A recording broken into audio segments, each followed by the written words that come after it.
you the quantum mechanics?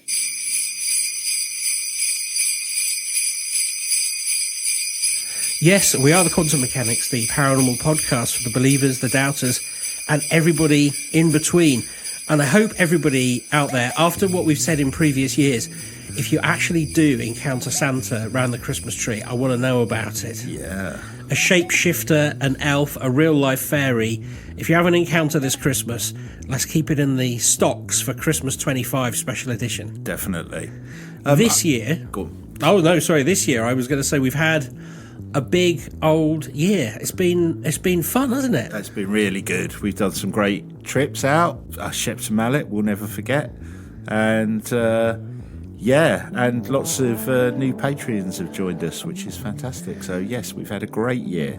They have, and we have. Thank you very much. We've met some of our listeners, and we've got plans brewing for next year. We've got new places to investigate and new topics to talk about. And I'm already looking forward to Stonewatch 25, of course. Yes, Stonewatch, as always. Obviously, you can't see us, but we're dressed up like a couple of elves, but that's the same every year, every week. Wait, this is just my normal outfit. Yeah, exactly. Well, Ben, it's that time of year, really, isn't it, that people focus on lists. That is true, actually. That is all shows on television are basically list shows. Yeah, best ofs, awards, in memoriams. And we were thinking along those lines when we came up with the idea for this episode, weren't we? Yes, absolutely. And there's many reasons why we're all here, either presenting or listening to this show. And it's really down to a bunch of individuals who have influenced our thinking and our lives probably since we could remember, really. Yeah, definitely. So we thought we'd try and figure out who are the most important people in paranormal history. And this is really a simulacrum of a round the dinner table at Christmas Day. Simulacrum, I love that word. It's very early, but I thought I would try and use it. It's really good. When you have a conversation around the dinner table on Christmas Day and all the cracky jokes have dried up, and you've stopped catching up with what your Uncle Phil has done over the last 365 days. Those of us who are into the paranormal and perhaps maybe a little bit nerdy about it, we might start debating who is the most influential person in the paranormal world. Yeah. Well, Ben and I on that front put a list together ourselves. Our Patreons and listeners via social media have been sharing their suggestions and opinions as well. Guaranteed, I was going to say we won't please everybody. We probably won't please anybody, including ourselves. That's right. Yeah. But Ben and I tried to go through all the names and whittle it down to a list of top 10. Now, we recorded our deliberations, so if you want to hear that, it is available over 2 of our Patreon exclusive episodes called The Extra Scoop. So if you go to patreon.com, TQM Pod, join us at Patreon. If you want to hear us arguing and debating about who did and didn't make the list. Absolutely. And it isn't a list of... This is not meant to be who is the most authentic, who is the most credible. It's about people and individuals, which is people really, who have given something to the world, even if it's completely made up and it's fake. Like, I suppose my analogy would be, one of the big reasons I wanted a dog was Scooby-Doo. Scooby-Doo is obviously not a real dog, but he did make me fall in love with dogs even more. And the paranormal. Oh, that's true, actually. Yes, of course. And the paranormal. Yeah. Yes, there we go. But that's sort of our reasoning here. So we're not standing up and saying any of these people are any more credible or less credible than anyone else. It's just things that have happened in our lives that we think has drawn us towards doing this podcast. Yeah, let's go into a bit of a detail about how we did come about with this list. Let's talk a little bit about who we included and the criteria for choosing, because as we said earlier, guaranteed, whenever you do a list of this kind, it will cause disagreement and controversy. We were looking for people associated with the topics we cover on the podcast, so people involved in the paranormal and ufology. They could be believers, skeptics, or somewhere in between. Could be researchers, writers, commentators, or debunkers. Of course, this is all subjective, but we did have some loose criteria to consider, such as impact on their field, raising awareness and debate of the subject, body of work they have, cultural impact they've had, and their public recognition.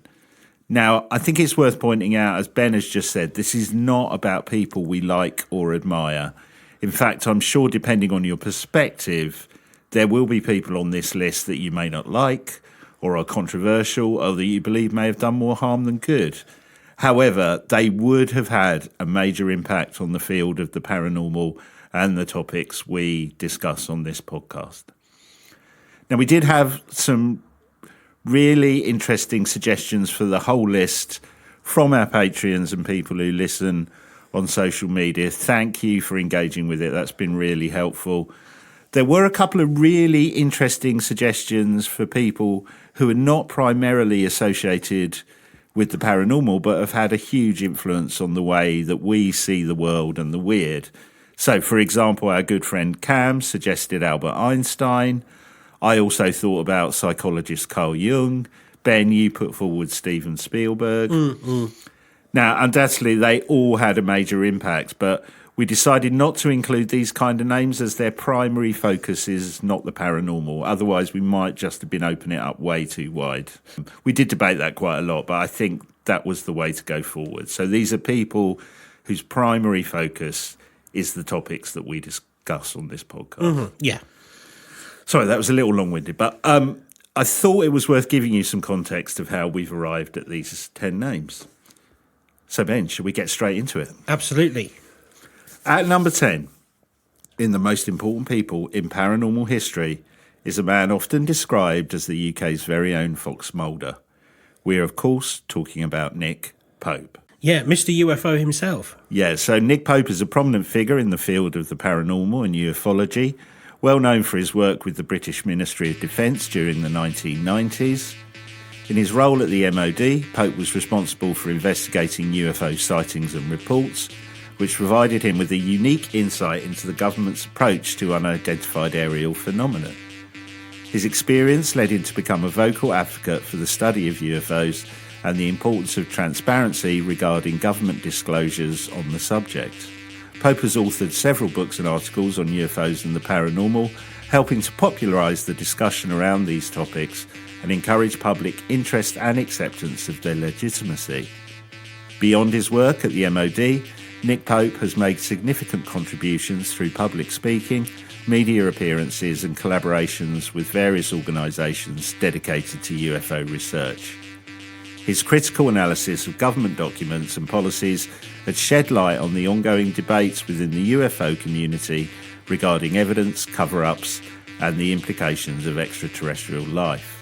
By blending his first-hand experience with accessible communication, Pope has played a pivotal role in bridging the gap between scientific inquiry and the public fascination with the paranormal, making him a key figure in the modern discourse surrounding UFOs and unexplained phenomena. Now we're into this, I feel like some ways we're judging the Lovely Girls contest on Cracky Island. But yeah, you're right. Like, when I first made my first ever television programme about, well, it was actually exclusively about UFOs, I tracked down Nick Pope because I knew him as an author, and I met him with a camera crew in a hotel room in London. He was a very unassuming, really nice guy, and it was so, I don't know, I won't say awe-struck, but to speak to somebody else who had dedicated so much of their life to looking at this phenomena which fascinated me, and imagining that as my real job was kind of like, that was like, oh gosh, that's a dream come true.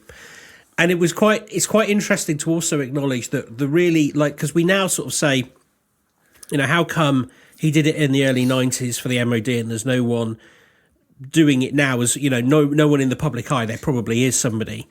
But it's useful to understand that coming out of the Cold War in the 80s, there was a huge paranoia about, like, Soviet aircraft and overflies into NATO airspace.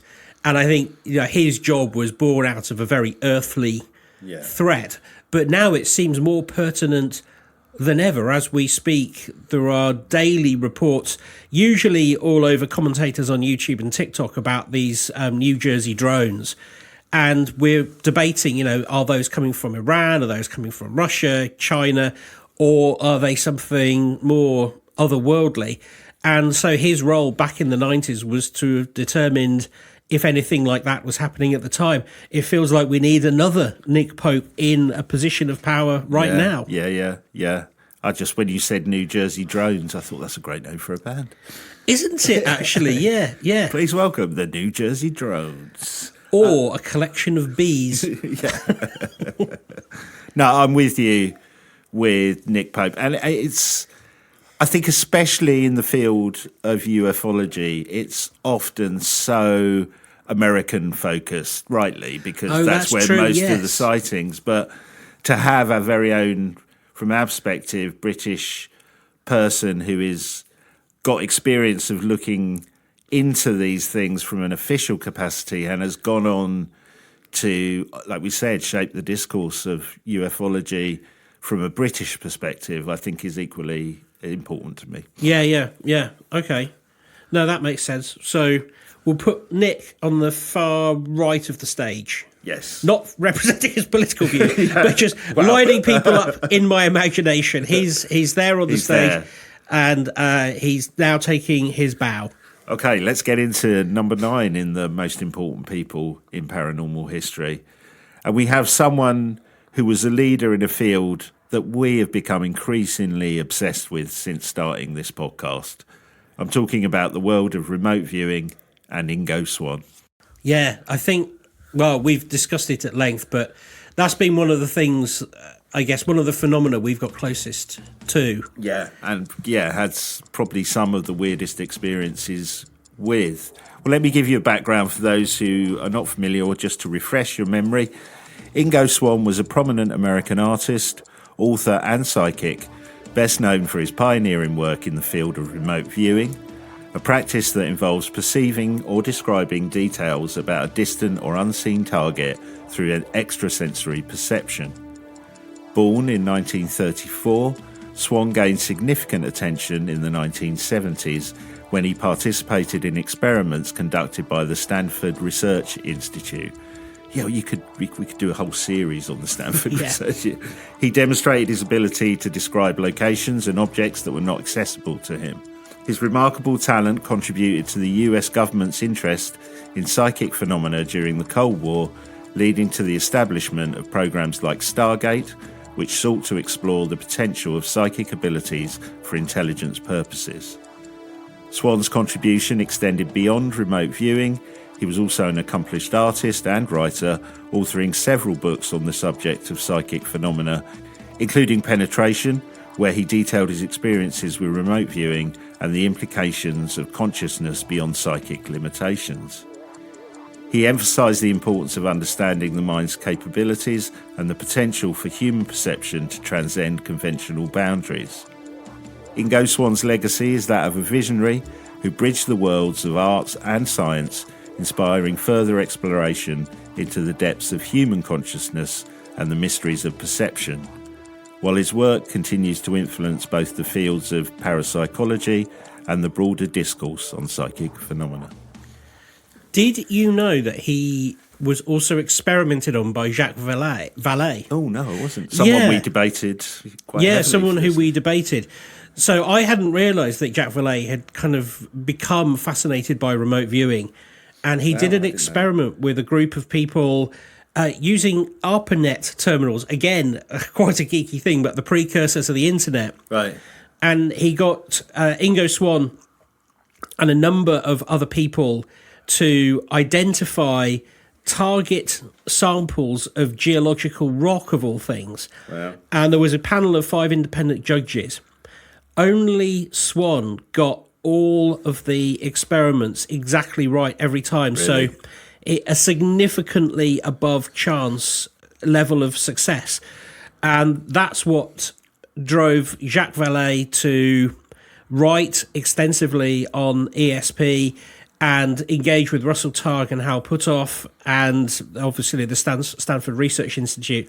And that is one of those rare cases where two areas of the paranormal not only intersect, but the people get involved with each other. So Jack Valet, who, as I say, well, as you said, was part of our discussion earlier on and is represented by a character in a Steven Spielberg movie, Close Encounters of the Third Kind, also is involved in remote viewing. So sometimes the worlds all come together.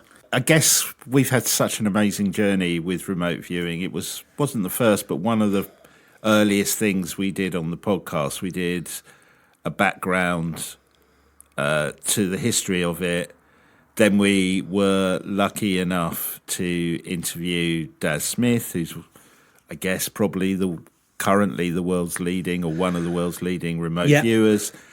And then we were incredibly privileged to have Paul H. Smith, who was actually part of the government Stargate program, telling us about his experience, let alone all the little trials and bits that we've done with it. Just always blows my mind. I think it was the first time, we've probably said this before, on the podcast, where we tried something ourselves and gone, there's something weird going on here.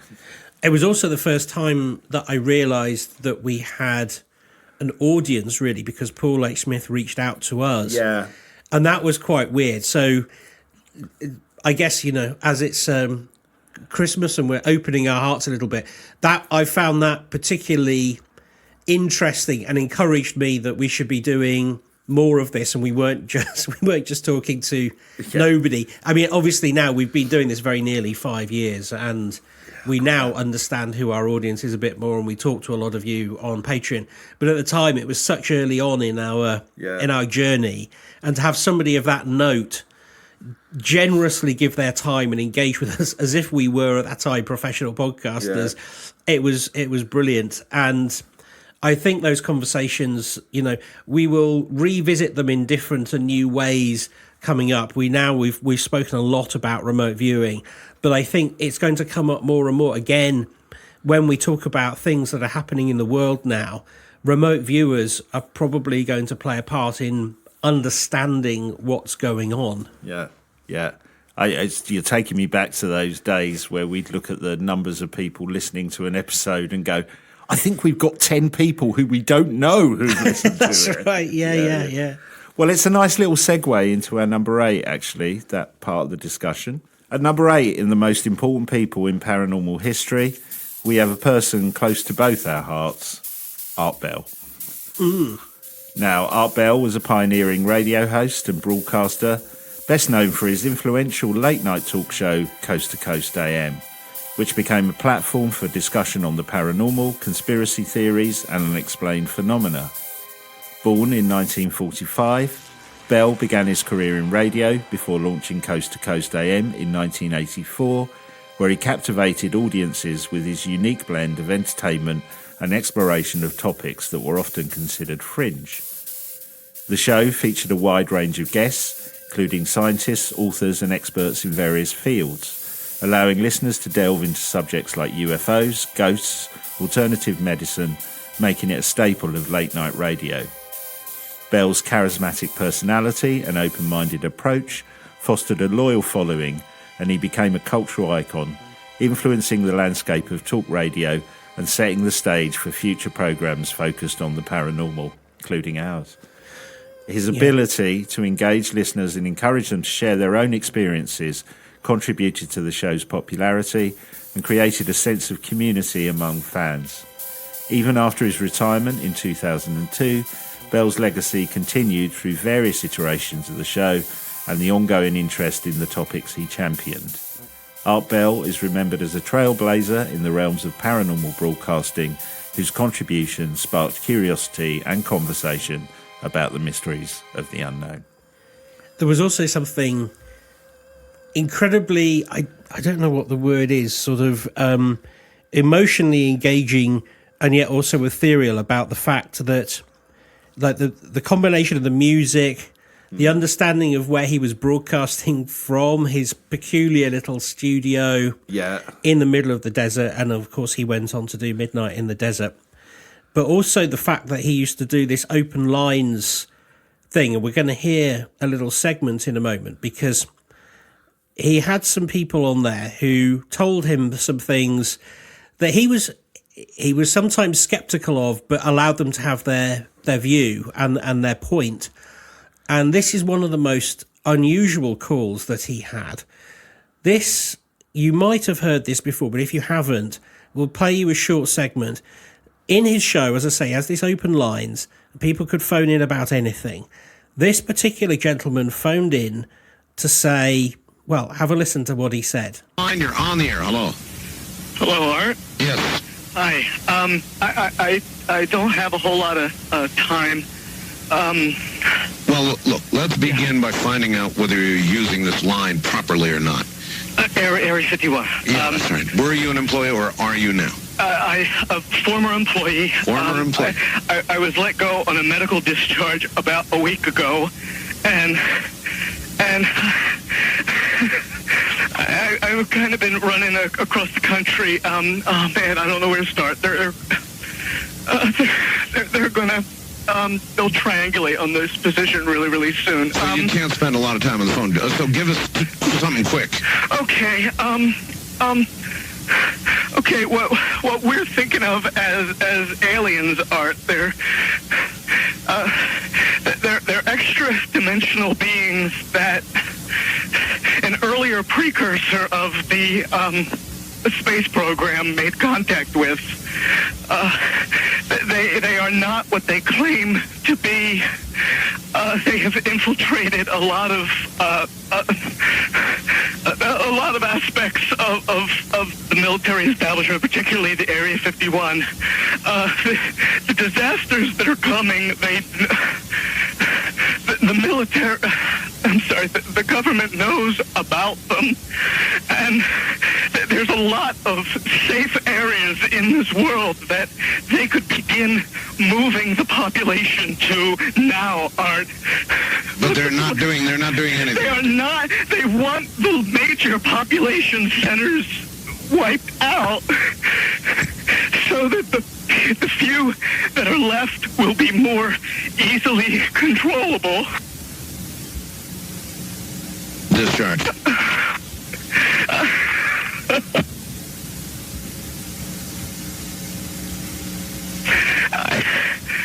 I started getting...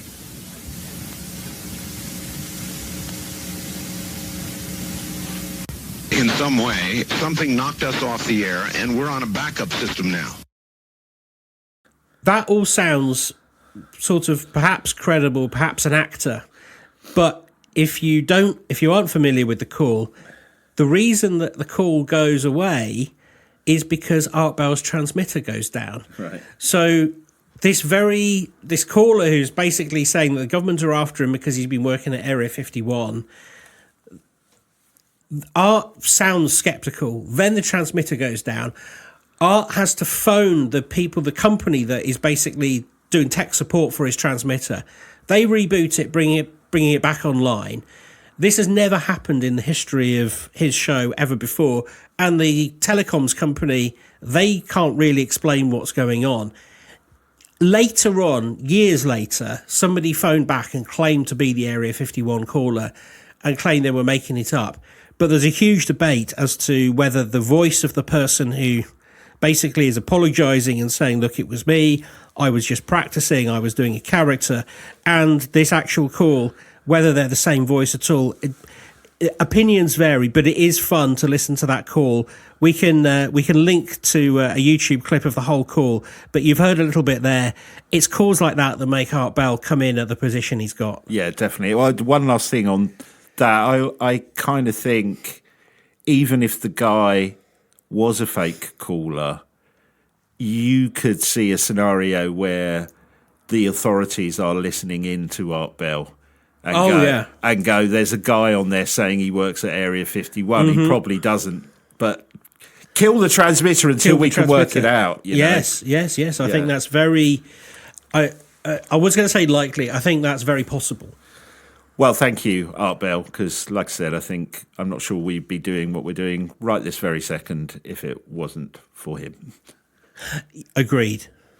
And at number 7 in our list of the most important people in paranormal history, we have a couple who often divide the paranormal community. We're, of course, talking about the Warrens. Ed and Lorraine Warren were an American couple renowned for their work in the field of paranormal investigations. Ed, a World War II veteran, became a self-taught demonologist, while Lorraine, a clairvoyant and medium, claimed to possess the ability to see and communicate with spirits. Together, they founded the New England Society for Psychic Research in 1952, dedicating their lives to exploring the supernatural. The most famous cases including the haunting of Amityville House, the Enfield poltergeist in London, although Maurice Grosse and Lion Playfair probably had more of a part to doing that, and of course, who can forget Annabelle the doll. Now, the Warrens' investigations often focused on helping families combat negative spiritual forces, leading to a significant influence on popular culture, particularly through the Conjuring film series that dramatised their cases, which I think, from my research, those movies have taken nearly $500 million in revenues. The couple's work was not without controversy. Skeptics questioned the validity of their claims and the evidence they presented. However, their legacy continues to captivate audiences, blending elements of horror and the paranormal. Ed and Lorraine Warren's dedication to their craft and their belief in the existence of the supernatural have left a long-lasting mark on the field of paranormal research, inspiring countless enthusiasts and investigators who seek to uncover the mysteries of the unseen world. Now, I know some of you are going to be screaming at your phones or wherever you're listening to the podcast, going, why have you included Ed and Lorraine Warren? We did debate them because they are controversial figures, and like I said, they do divide the community. But I think they had to be here. You cannot deny the impact they've had on the field. That's true. And I think, for fair balance, if I was to recommend the book by Dr. Stephen Kaplan, The Amityville Conspiracy, he was a parapsychologist originally brought in by the Lutz family, who owned the house, of course. And when he started pointing out the errors that were brought up in what the Lutz family wanted to portray, he was kicked out of the investigation, and Ed and Lorraine Warren were brought in, who fully supported everything they did. And the obvious reason for that would be they understood the commercial value of the story they were selling. And I think the way that I personally would frame this is they are great storytellers that have inspired people to maybe look beyond the stories into the reality of things. It's a little bit like, I suppose, Most Haunted in the UK. Yeah. I don't know whether that is real or not. Nobody does, because it's hidden behind a production crew, and in their defence, they've never been proven to be making it up, although some people might say they have, but for the purposes of our lawyers, it's never been proven in a court of law. But it has made a lot of people go, actually, we could investigate the paranormal ourselves using similar techniques and get some results. So I think that's probably where they stand. Yeah, I think it's probably fair to say that whatever you think about the Warrens, they definitely put the paranormal into the mainstream. That is true. That is true. Even though I've got a quote from from their lawyer in 1979 saying, "I know it's a hoax. We created the horror story over many bottles of wine. So for all of you who were screaming, we are aware of all of that." Yes, yes. Well, talking about potential hoaxes leads us on to our number 6 in our list. 2 people that we debated not including, but perhaps they left us a sign that they should be here. Yes. I'm going to play a quick weird clip from when Ben and I were debating whether to include the Fox sisters. Have a listen to this. So we've got to lose 3 from this list. I would lose the Fox sisters, much as it pains me. Sorry, somebody's at the door. So when I said maybe we should leave them off the list, there was a double knock at my door from an Amazon delivery. Was that a knock twice for no? Don't leave us off the list. But whether it was or not, we decided we couldn't leave them out. So our number 6 is the Fox sisters. Margaret and Kate Fox played a crucial role in the development of spiritualism in the 19th century, becoming iconic figures in the history of the paranormal. In 1848, the sisters claimed to communicate with spirits through a series of mysterious rapping sounds in their Hydesville, New York home. Their purported ability to contact the dead captured public attention, leading to the emergence of spiritualism as a religious movement that emphasized the possibility of life after death and communication with spirits. The sisters held numerous public demonstrations, drawing large audiences and inspiring a wave of similar phenomena across the United States and Europe. As pioneers of spiritualism, the Fox sisters significantly influenced the cultural landscape of their time, promoting the belief in the paranormal as a legitimate area of inquiry. Their activities sparked both fervent belief and skepticism, ultimately leading to the rise of investigative efforts into mediumship and spiritual claims. Despite later controversies and their eventual admission of fraud, the Fox sisters' legacy endures, as they open the door for subsequent generations to explore and question the boundaries between the living and the supernatural, leaving an indelible mark on the field of paranormal research. One of the most amazing things about the confession that Maggie made, which he later retracted, I believe. She did, but I think that's maybe because she wanted a quiet life, but she said that they made the noises by cracking their knuckles, toes and other joints. Yeah. Now, who else do you know that can crack their toes? I know, but if you practice... I mean, Houdini goes into it in his kind of debunking book quite a lot. And, yeah, I believe... I could be wrong about this, but I believe he literally had a crack at it and, believed you could... Yeah. You could train yourself to do it, but... I mean, it must have made a hell of a noise for it to work in a large theatre. Yes, because you wouldn't have had the little microphones that you would have required and stuff. And I was going to point out, yes, you've already said it, but they influenced Houdini to investigate. Houdini had that influence with his relationship with Arthur Conan Doyle. Yeah. So arguably, we probably wouldn't have had the intelligent debate around spiritualism had they not started doing this act, as it were. And I wonder whether, I can't draw a direct comparison, but some of the other big hoaxes that have come about, like the Cottingley fairies, you can see how it was quite not easy but possible to pull these hoaxes off. But also the fact that a lot of it starts off as childhood messing around, and then adults get involved, and suddenly the kids are big stars, and there's money coming in, and there's nothing they can do about it. Well, I think we've discussed this on a previous episode quite recently.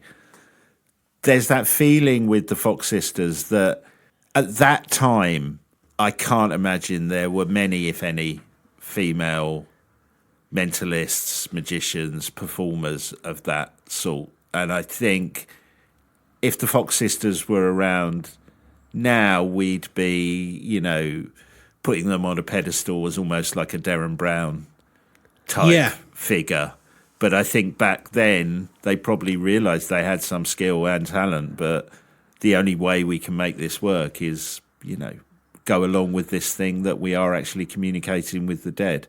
So I have some empathy for them on that front. I guess the counter argument would be they launched a movement that ended up taking an advantage of a lot of grieving and other people with the people that followed them.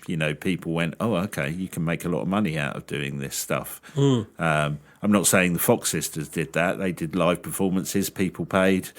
They got some entertainment out of it. But I think what they inspired did lead to other people then maybe taking advantage of vulnerable people, which I guess is the flip side to this story.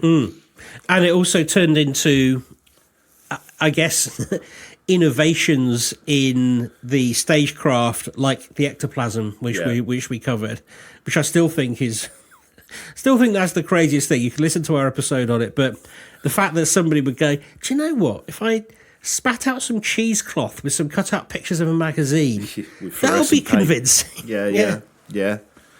Well, we're into the top 5 of our list of the most important people in paranormal history, and our number 5 choice flows nicely from the Fox sisters, as it is someone who spent a large chunk of their life debunking people who claimed to have paranormal powers. We're of course talking about James Randi.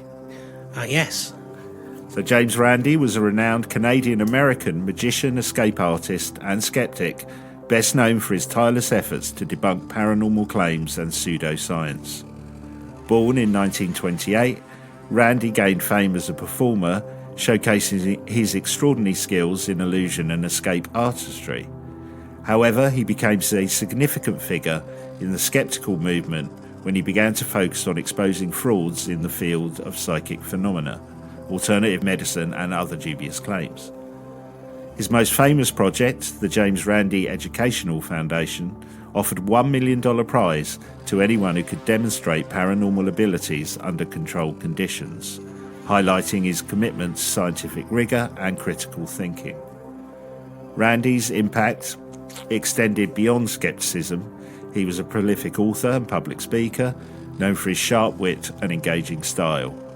His books, such as The Truth About Uri Geller and Flim Flam, dissected various claims of paranormal phenomena and underscored the importance of skepticism in evaluating extraordinary assertions. His dedication to promoting scientific inquiry and exposing deception earned him respect and admiration within both the scientific community and the public at large. His legacy is that as a champion for rational thought, encouraging individuals to question the validity of extraordinary claims and to seek evidence-based explanations for the mysteries of the world. And, I mean, it's hard to overestimate the impact that he had, because in the 80s, he was on quite a lot of the talk shows. Yeah, well, he had his own TV show as well, which I loved that show, where it was almost the first version of Penn and Teller's Fool Me, wasn't it? Yeah. But in a slightly different approach. But yeah, he'd get performers on and just go, right, this is how you did it. Yeah, that's right, yeah. One of the ones that I most remember was the guy who was moving things on the table, but he developed an incredible way of blowing I remember that one, yes. under his lip, and so he couldn't do it if there was a piece of Perspex. He looks like a martial art kind of mystic kind of guy, doesn't he? I remember that clip, yeah. And, you know, really the sort of the reasoning there, or the advice should have been, join the magic circle, don't. Yeah. But it was a sales technique, and I think he always said, Uri Geller, he's an invention. His character is an invention of so that he can be a magician, but pretend he's something else. I still, I know he's been debunked, but I still look at that CIA file stuff about Uri Geller, and I still have questions, because no one has been able to explain those little bits. Yeah. But I'm not standing up or putting anybody down. I still think there are some unexplained things about Uri Geller, and I've read that book, and it's mostly fair, but I still have questions. I think James Randi for me is important because, you know, when we're doing stuff on the podcast, I often think, when I'm getting carried away, what would James Randi think of that? You know what I mean? I think that's good. He's almost a safety valve for getting too carried away for me. Yeah, I agree. He's the everybody in between. Yeah. Well, at number 4, we have a controversial figure in the world of ufology and the paranormal, J. Allen Hynek. So J. Allen Hynek was an American astronomer and ufologist, best known for his pioneering work in the study of unidentified flying objects. Born in 1910, he initially approached the UFO phenomena with a skeptic scientific standpoint, serving as a consultant for the US Air Force's Project Blue Book, which investigated UFO sightings from the late 1950s to the late 1960s. Over time, however, Hynek's perspective evolved as he encountered numerous credible witnesses and unexplained phenomena leading him to propose a systematic classification of UFO encounters, which included terms like close encounters of the first kind and, of course, close encounters of the third kind. He was a consultant on the Steven Spielberg movie of the same name, and he does make a brief cameo appearance as well. I actually watched Close Encounters last week with my son because he'd not seen it, and that was quite a nice experience. What a great movie. Did he like it? He did. He liked it. Heinrich's work contributed significantly to the field of ufology, sparked public interest in the phenomena. Beyond his involvement with the military's UFO investigations, Heinrich was a professor of astronomy and a respected scientist who published extensively on various astronomical topics. His transition from skeptics to more openness about the possibility of extraterrestrial life influenced many contemporary discussions on the subject. In 1972, he founded the Centre for UFO Studies to promote scientific investigation into UFO reports. Heinrich's legacy continues to shape the dialogue around UFOs and the search for extraterrestrial intelligence, making him a pivotal figure in both scientific and popular culture concerning the mysteries of our skies. Now, I know, again, he's probably a figure that people are screaming right now into their phones or wherever they're listening to us. And we've certainly mentioned other names, including the one we mentioned earlier, who's connected with Close Encounters of the Third Kind, who maybe people believe should be here instead of Heinrich. But for me, I just think, a bit like some of the other figures that we've talked about here, his prominence, and maybe, again, a phrase we've used already, his flair for publicity and showmanship probably means he's where he is on our list, as much as what he's done. But we wouldn't even know the terms Close Encounters of the Third Kind, etc., without his input into this. And, of course, Jacques Vallée extended that out to have fourth and fifth kinds.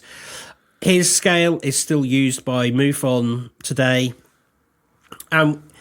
He allowed us to talk about UFOs in, I don't know, in a more scientific way, I suppose, rather than I saw this thing in the sky. You could sort of begin to categorize it.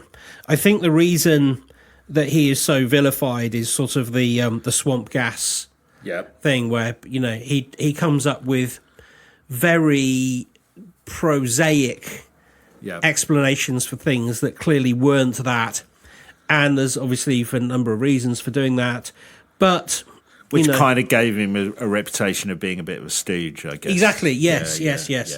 Yeah, and he probably didn't help the cause of people going, well, the government's lying to us. Yeah. He didn't sort of cut through that and probably enforce that a little bit. But it's funny though. I remember us talking about it quite early on in the podcast, not in relation to Heinrich, but there is something about. I mean, yes, it can be abused, but there's something about being in the room. You know what I mean? To quote Hamilton, in the room where it happens, even if you can't talk about it openly. I think we asked each other the question of, if we could get a look at all the files, but were told we could never talk about it, what would we do? And there's a huge part of me that goes, I just want to see those files. You know what I mean? Yeah, absolutely. Well, at number 3, we have a legend, Harry Price. Harry Price was a prominent British paranormal investigator, author and magician, best known for his extensive work in the field of psychical research during the early to mid-20th century. Born in 1881, Price gained fame for his investigations into hauntings and other supernatural phenomena, often employing scientific methods to document his findings. He's perhaps best remembered for his involvement with the Borley Rectory, often dubbed the most haunted house in England, and I guess fair to say his initial involvement in the Jeff the Talking Mongoose case. Price's rigorous approach to the paranormal, combined with his flair for publicity, helped to evaluate public interest in ghost hunting and the study of the occult. Throughout his career, Price authored several books and articles detailing his investigations and advocating for a more scientific approach to the study of paranormal events. Despite facing criticism from skeptics and some fellow researchers, he remained a passionate advocate for psychical research, believing in the existence of spirits and the potential for life after death. Price's legacy endures in the realm of paranormal investigation, where his methodologies and the controversy surrounding his work continue to spark debate among enthusiasts and skeptics alike. His life and career highlight the intersection of science, belief, and the mysterious, making him a fascinating figure in the history of paranormal exploration. Yeah, now I don't... See, Borley Rectory, that's a case I know really well. It's sort of near where my parents-in-law, my mother-in-law lives. And I've been there a number of times, but I began visiting it in the early 90s. Obviously, the rectory isn't there anymore. The church is still there. And to this day, the church still publishes a little booklet about the haunting at Borley Rectory. Right. A lot of it is derived from what Harry Price wrote. And I don't think that he was trying to deceive people. I think he was trying to see the best in people. So he was taking people's reports and then reporting them as not necessarily without any vigor of the validity, but he was presenting them as kind of like, well, why would you lie? And then since his book about Borley Rectory and his investigation there, elements of it have come to light where people weren't necessarily telling the truth. And I think that might have slightly harmed his reputation, or definitely harmed his reputation. And it's a shame because I don't think he was doing it on purpose. I agree with all that. But I think with Harry Price, there's something about the fact that, you know, again, we talked about trailblazers in terms of Art Bell earlier. I think Harry Price was a trailblazer who, at a time, was trying to add a bit more rigour and scientific approach into it. You know, you can argue he didn't manage to do that, but at least he was one of those people who started to look at the topic seriously compared to, you know, the kind of, cheesecloth out of the mouth ectoplasm. You know what I mean? Yeah. Those things were good, and where he redeems himself is in the showing up of ectoplasm as being wrong, debunking some of the stage direct voice mediumship things. He was able to sort of, what we do today, YouTubers will check the soundtrack on a video and see if there's been any special effects added to it by checking sound libraries. He was doing very much the same with like phrase books and literature. And there's a famous case where he debunks somebody who's using an Italian phrase book where they claim to be channeling a spirit speaking Italian.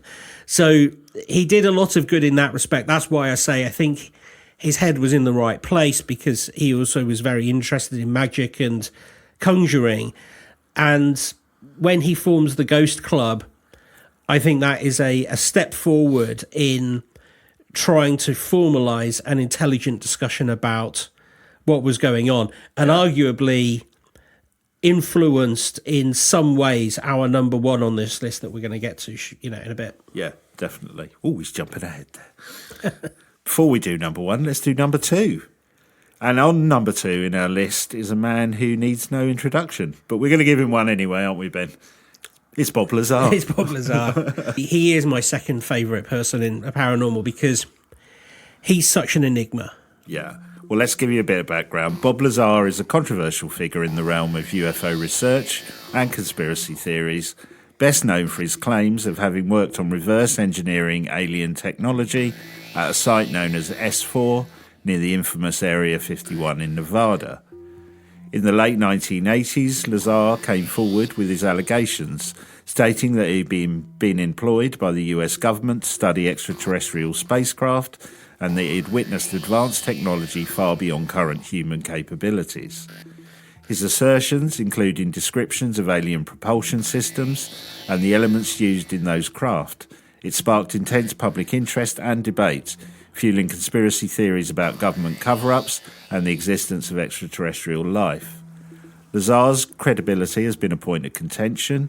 Skeptics have questioned his background and the validity of his claims, while supporters argue that his insight aligned with various unexplained phenomena reported over the years. Despite the skepticism, Lazar's story has had a significant impact on UFO culture and has inspired numerous documentaries, interviews and discussion around government secrecy and extraterrestrial technology. His experiences continue to intrigue both enthusiasts and researchers, making him a pivotal figure in the ongoing discourse about UFOs and the possibility of life beyond Earth. When he first came out in 1989 and we saw those interviews, I would have been 14, again, to make this list. It was the first time I'd ever even thought about backwards engineering a craft. There weren't really any films about it. It wasn't in the general sort of consciousness at the time. And then he comes out and says he's been doing this. And it was such a moment of, well, if that's true, then everything else in the universe changes immediately. Yeah. It was a paradigm shift. Yeah. And watching all of his interviews, I watched that Jeremy Corbell film about him. And my only criticism really is that it was almost like a film about Jeremy Corbell with Bob Lazar in it. Right. Yeah. Sadly, I don't want to. If you like Jeremy Corbell, that's fine. I just wish he'd calm down about how great Jeremy Corbell is. But Bob Lazar came over really well, and he continues to come over really well. There's a new film coming out. It's not out yet. There's some behind-the-scenes stuff going on YouTube at the moment where they are attempting to use computer graphics to build what Bob Lazar described and actually bring to life his descriptions of the craft. The famous, the sport model thing, he's described it and hand-drawn it loads of times. They're actually going to put it into that's really cool. 3D animation and then get Bob Lazar to walk around these things and show us what he was actually doing at the time. He's got that famous explanation of in the craft that he was in.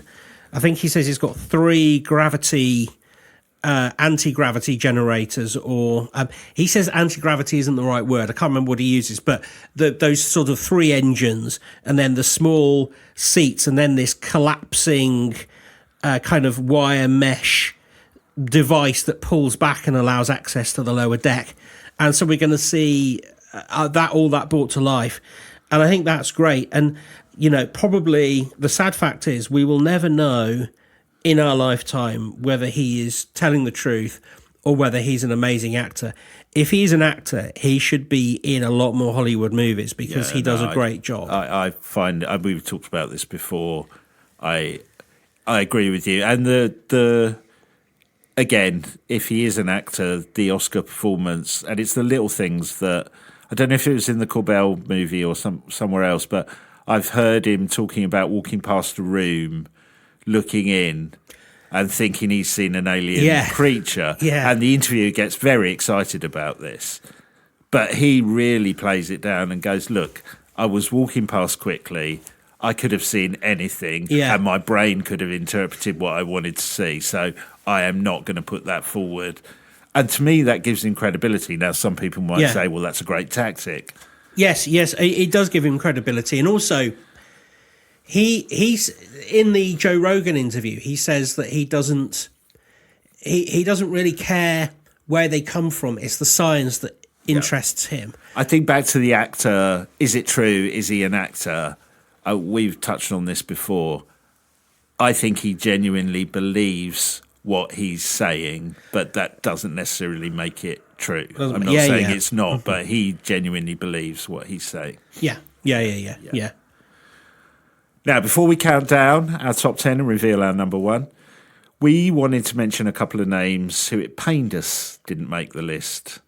So these include, I'll let you pick this one up, Timothy Good. Timothy Good. I met him several times. If you haven't come across his work, he's a great author. He was the first person really to delve deep into government archives and do freedom of information requests. he wrote a book called Above Top Secret. He wrote many books, but Above Top Secret is an astonishing book. He has been accused of being fed false. Well, he wasn't accused. People have said that he was being given false documents to publish. I don't know if that's true or not, but what I do know is that I know him of old because his actual profession is a violinist in a major orchestra. That was his life. That is his life. And I happen to know someone that played with him, and he never spoke about his UFO work when he was being a musician. I was introduced to him, and then I actually used him for 2 shows that I was working on. He is the most humble and honest individual I have ever had the pleasure to actually meet. And he speaks with great authority about what he thinks UFOs are, but he doesn't try and impose his views on anybody else. And I would love to get him on the show, and I have tried, but unfortunately his health isn't great, and he has taken the decision to completely retire from the UFO subject. But his legacy is amazing, and if you buy one book on UFOs, it should be Above Top Secret. I've now got this vision of him playing the violin going...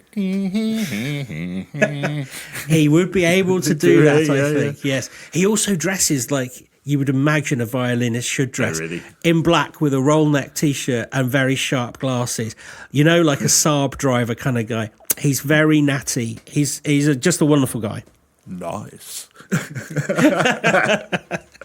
Another one we didn't get in the top 10 but was very close was John Keel. Mm-hmm. I'm quite obsessed with the Mothman prophecies and that story, but yes, didn't quite make the list.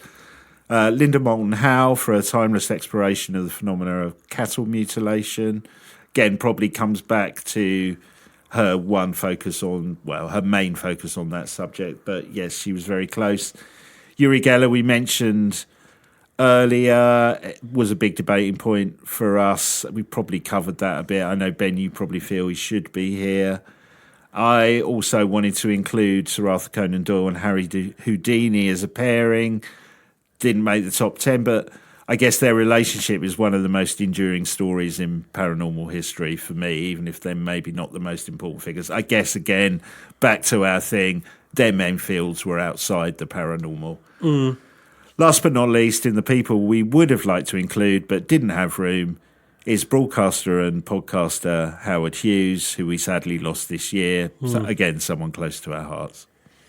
Yeah, very much so. And he always used to reference Art Bell as well, so another reason for him on the list. Right, okay, let's summarise the top 10 before we get to our number 1. So at number 10, we had... we need the... We'll put some kind of high-paced music on the back of this. At number 10, we have Nick Pope. At 9, Ingo Swann. At 8, Art Bell. At 7, Ed and Lorraine Warren. At 6, the Fox Sisters. At 5, James Randi. At 4, J. Allen Hynek. At 3, we have Harry Price. And at number 2, Bob Lazar. Now, I am sure that many of you will argue with our choices on this list and our number 1, including AI and ChatGPT, who on our criteria believed the number 1 should be... Can you guess, Ben? Oh, ChatGPT. No, I can't. Ed and Lorraine Warren. Oh, it thought it should be. Right. That is probably because that is the most number of internet hits that it could find. Well, I think our criteria, actually, if you look at our criteria, I'm not surprised it's come up with that. But however, we have chosen this person as our number 1. And we did it independently. We had our list of 10 and we both ordered them separately and see if we agreed. And we both agreed on the number 1. We've chosen this person, I guess, aside from the impact he had, in many ways he represents the essence of what our podcast is about, taking a serious and open-minded look at the topics we like to cover and obsess about. He had a magazine named after him, which is regarded as the longest-running magazine on paranormal topics. Of course, we're talking about the Fortean Times. In fact, many of the things we discuss on this podcast are often referred to as Fortean topics. Our number 1 in the most important paranormal people in history, is Charles Fort. Yeah. Charles Fort was an influential American writer and researcher known for his unconventional approach to the study of unexplained phenomena, including UFOs, paranormal events, and anomalies in nature. Born in 1874, Fort became a keen observer of the world around him, amassing a vast collection of accounts of strange occurrences from newspapers, scientific journals, and other sources. His seminal works, such as The Book of the Damned and Lo, challenged the prevailing scientific orthodoxy at the time, arguing that many baffling events were dismissed or ignored by mainstream science. Fort's blending of skepticism and curiosity laid the groundwork for future inquiry into the paranormal and has inspired generations of researchers and enthusiasts. Fort's legacy extends beyond his writing. He is often credited with helping to establish the field of anomalistics, which studies phenomena that falls outside conventional scientific explanations. His emphasis on the importance of documenting and investigating the unexplained encouraged a more open-minded approach to scientific inquiry, advocating for the idea that there are mysteries in the universe that warrant exploration. Fort's work has remained influential in both the paranormal community and the broader discourse around science and skepticism, making him a pivotal figure in the ongoing quest to understand the unknown. Yeah, I think that sums it up. I mean, I've subscribed to that magazine for years. It's given us some of our episodes. The Disappearing Gas Station, which was appeared on the It Happened to Me internet thread off the back of the 14 Times website.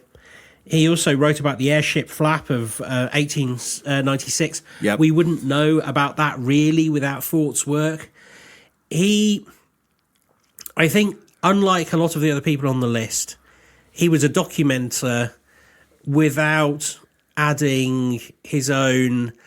Like, he didn't have a sort of a sway of opinion, I don't think. He collected articles, ideas, witness statements, and presented them as he found them. And that is the spirit of the magazine today. Yeah. You do get, obviously, people coming with different points of view, but it doesn't have an angle to it. You can take the 14 Times as a believer, a doubter, or somebody in between. And that's the way he wrote about things. I think he deserves this number one spot for making everything accessible and noting down things that we would have quickly forgotten. Yeah, and I think, like we said, we've tried to put this whole list together almost. Of course, it's going to be influenced by our personal view. We've tried to scupper that a little bit, but in reality, I think Charles Fort, the 14 Times, very close to the editorial approach of this podcast, I would say. Would you not agree that we Absolutely. try and come at it with, let's just present the facts? You know, it strikes me that we often go, let's go with it. What's going on here? What else could be going on here? That seems very Charles Forty to me. It is. Maybe I'm projecting it, but yeah. And that, like you said, the way you described his collecting and putting stories out there, that's kind of what we do. So I guess it's no surprise that we were both drawn to him as our number one. And in the time when he was around, the sort of 1870s to 1930s, the world was full of yellow journalism that we have, we found some of it. People writing about things just because there was nothing else to write about, or making up a story. We covered the case where people who were talking about seeing animals on the moon and writing about it as if it was scientifically accurate. Charles sort of saw through that and looked at things through a different prism, and I think that is a great legacy because there was nobody else. He literally was unique. Yeah. Well, like I said, let's know what you think about our list. I'm sure you'll have names that you desperately thought should be in there and others that you think should not be. And whether you like our ordering or not, try and be kind and gentle. We did our best. Well, it's our order, and it was designed as a conversation starter over your turkey, over the Christmas pud, over the mince pies. That's really what it's about. And you know, some of the influences in your world might be as silly as Scooby-Doo, or they might be as local to you as a medium that you met, or a UFO that your dad told you about. Anything. Yeah. It's all just about how you got into the topic and what made you think about it in the way you think about it. It can't be any more controversial than when I was at MTV and I did the top 100 alternative songs of the 80s, I think it was, and 80s or 90s, can't remember. And I put Public Enemy Fight the Power at number 1. Can't be more controversial than that. The amount of abuse I got for that was just incredible. What was number 2? I think I can't remember now. Might have been the Pixies or something. I can't remember, actually. I can't rember. Public Enemy Fight the Power. That is probably a good theme tune for people like Bob Lazar. Yeah. There you go. But yes, let us know what you think, but be kind. Well, all of you out there, thank you so much for listening to us. It's amazing when I was counting up the episodes and kind of working out the hours. Some of you have probably listened to us droning on for hours on end at times, so we really appreciate it. And if anyone can tell me why, I've been looking over the last week, and an episode that we did a few years ago called I Do Believe in Fairies, I do, see what we did there, has just been going gangbusters, and we've got no idea why. It was our second most listened to episode this month, and it's about 2 or 3 years old, so I've got no idea why. Somebody must have linked to it or something. Yeah, something like that. If anyone knows, let us know, because it's like, I mean, it's great, but there's a bit of us going, how is that happening and why? I don't understand. Actually, so in that episode, I remember, because fairies are one of my very favourite things, and I spoke about how there was a fairy report on Birdlip Hill in Gloucestershire, and I drove through Birdlip because you have to go that way to get to my father's house, and they've completely rebuilt all the road system around there. And the first thing I thought of was, I hope you've asked permission from the fairies, because if Birdlip is covered in fairies, it's not going to go well. I said this out loud, and I got looked at askance by the other people in the car. But, you know, it's a point worth making. I love the idea of the fairies turning up at the council planning meeting, all traipsing in together. That'd be fantastic. Well, obviously, you know, in Iceland, you have to ask permission of the little people before you're allowed. There's almost a green belt, isn't there, for fairyland where you can't build on. Brilliant. Yeah. Well, apparently, the Birdlip fairies, that is, it's one of the last bastions in this part of the world. Only putting it out there. Maybe the fairies are listening to us. Now I'm scared. Well, you know the way to... do you remember the way to foil a fairy glamoring? You turn your clothes inside out. Yeah. I'm sure that's just a myth put about by the fairies to have a good laugh. Made me wonder whether Chris Cross had ever been bothered by fairies. It puts a whole new light. That's a whole new conspiracy theory. Well, look, we wish you a fantastic Christmas. Break. I thought you were actually going to sing then. I was going to, but I thought that nobody wants that for Christmas. Have a happy holiday. And we have got an episode next week. We're not stopping over Christmas. We're keeping going. So we will be back next week with something new. So we'll see you then. Take care. See you later. Happy Christmas. Happy Christmas. Bye.